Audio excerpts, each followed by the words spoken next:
Chendamangalam service സഹകരണ ബാങ്കിലെ ഭരണസ്തംഭനം ഒഴിവാക്കാൻ അഡ്മിനിസ്ട്രേറ്ററെ നിയോഗിക്കണമെന്ന് LDF ചേന്നമംഗലം കമ്മിറ്റി. വായ്പാ ക്രമക്കേട് കണ്ടെത്തിയതിനെ തുടർന്ന് ഭരണസമിതി അംഗങ്ങൾക്കെതിരെ നഷ്ടോത്തരവാദിത്വം ചുമത്തി എറണാകുളം ജില്ലാ സഹകരണ ജോയിന്റ് രജിസ്ട്രാർ ഉത്തരവിട്ടതോടെയാണ് ഭരണസമിതിക്ക് നിയമസാധുതയില്ലെന്നുള്ള വാദം നിലവിൽ വന്നിരിക്കുന്നത്. ചേന്നമംഗലം സർവീസ് സഹകരണ ബാങ്കിൽ നടന്ന വായ്പാ തട്ടിപ്പിനെ തുടർന്നുണ്ടായ അന്വേഷണത്തിൽ 20.4 കോടി രൂപയുടെ ക്രമക്കേട് കണ്ടെത്തിയതിനെ തുടർന്ന് 13 ഭരണസമിതി അംഗങ്ങൾ, 3 മുൻ സെക്രട്ടറിമാർ എന്നിവർക്ക് നഷ്ടോത്തരവാദിത്വം ചുമത്തി എറണാകുളം ജില്ലാ സഹകരണ ജോയിന്റ് രജിസ്ട്രാർ ഉത്തരവിട്ടിരുന്നു. 10/2/2023 68-2 അന്വേഷണം പൂർത്തീകരിക്കുകയും തുടർന്ന് ഭരണസമിതി അംഗങ്ങൾക്ക് എതിരാകുമെന്ന ഒരു തോന്നലിൽ അവർ ഹൈക്കോടതിയിൽ റിട്ട് ഫയൽ ചെയ്യുകയും ഹൈക്കോടതി 20/2/2024 ബാങ്കിന്റെ റിട്ട് തള്ളിയതിനെ തുടർന്ന് അന്വേഷണം പൂർത്തീകരിക്കുകയും 20/5/2024 13 ഭരണസമിതി അംഗങ്ങൾക്കും പ്രസിഡന്റ് ഉൾപ്പെടെ 13 ഭരണസമിതി അംഗങ്ങൾക്കും 3 മുൻ സെക്രട്ടറിമാർക്കും കൂടി 20,40,00,000 രൂപയോളം സർചാർജ് ചുമത്തി ഉത്തരവിട്ടിരിക്കുകയാണ്. അതിനാൽ ബാങ്കിലെ ഭരണസ്തംഭനം ഒഴിവാക്കാൻ അഡ്മിനിസ്ട്രേറ്ററെ നിയോഗിക്കണമെന്ന് LDF ചേന്നമംഗലം കമ്മിറ്റി ഭാരവാഹികൾ വാർത്താസമ്മേളനത്തിൽ പറഞ്ഞു.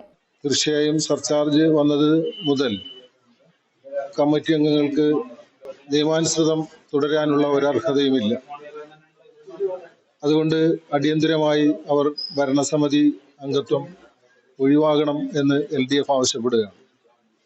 അതോടൊപ്പം തന്നെ ഈ സർചാർജിനെതിരായി ബാങ്കിന്റെ പണം ഉപയോഗപ്പെടുത്തി കേസിന് പോകുന്നതിനും കമ്മിറ്റി തീരുമാനിച്ചിരിക്കുകയാണ്. സഹകരണ വകുപ്പിന്റെ അന്വേഷണത്തിനെതിരെ ബാങ്ക് ഭരണസമിതി ഹൈക്കോടതിയിൽ കേസ് കൊടുത്തെങ്കിലും അനുകൂല തീരുമാനമുണ്ടായില്ല. അന്വേഷണ റിപ്പോർട്ടിന്മേൽ ആവശ്യമായ തുടർ നടപടികൾ സ്വീകരിക്കാൻ ജില്ലാ ജോയിന്റ് രജിസ്ട്രാറോട് ഹൈക്കോടതിയും നിർദ്ദേശിച്ചിരുന്നു. ഇതിനെ തുടർന്നാണ് 20.4 കോടി രൂപയുടെ നഷ്ടോത്തരവാദിത്വം ചുമത്തി ജോയിന്റ് രജിസ്ട്രാർ ഉത്തരവിട്ടത്. ഇപ്പോൾ ഡിപ്പാർട്ട്മെന്റ് ബാങ്കിന് അനുകൂലമായ വളരെ സ്വാഗതാർഹമായിട്ടുള്ള ഒരു തീരുമാനമാണ് എടുത്തിരിക്കുന്നത്. അതിന്റെ അടിസ്ഥാനത്തിൽ തുടർന്നും ഡിപ്പാർട്ട്മെന്റിന്റെ ഭാഗത്തുനിന്ന് ബാങ്കിന്റെ സാമ്പത്തിക സ്ഥിതിയെ രക്ഷിക്കാൻ അനുകൂലമായിട്ടുള്ള ഉചിതമായ തീരുമാനം ഉണ്ടാകുമെന്ന് തന്നെയാണ് പ്രതീക്ഷിക്കുന്നത്.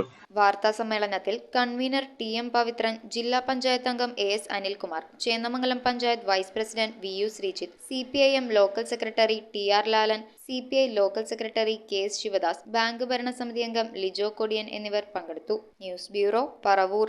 5 പവനിൽ തുടങ്ങുന്ന വിവാഹ സെറ്റുകൾ. ഏത് ജ്വല്ലറിയിൽ നിന്ന് വാങ്ങിയ പഴയ സ്വർണ്ണാഭരണവും HUID മുദ്രയുള്ള 916 സ്വർണ്ണാഭരണങ്ങളായി ഹോൾസെയിൽ വിലയിൽ മാറ്റി വാങ്ങുവാൻ അവസരം. സ്വർണ്ണാഭരണങ്ങൾ സ്വന്തമാക്കുവാൻ ആകർഷകമായ സ്വർണ്ണ സമ്പാദ്യ പദ്ധതികൾ. Aleena gold and diamonds.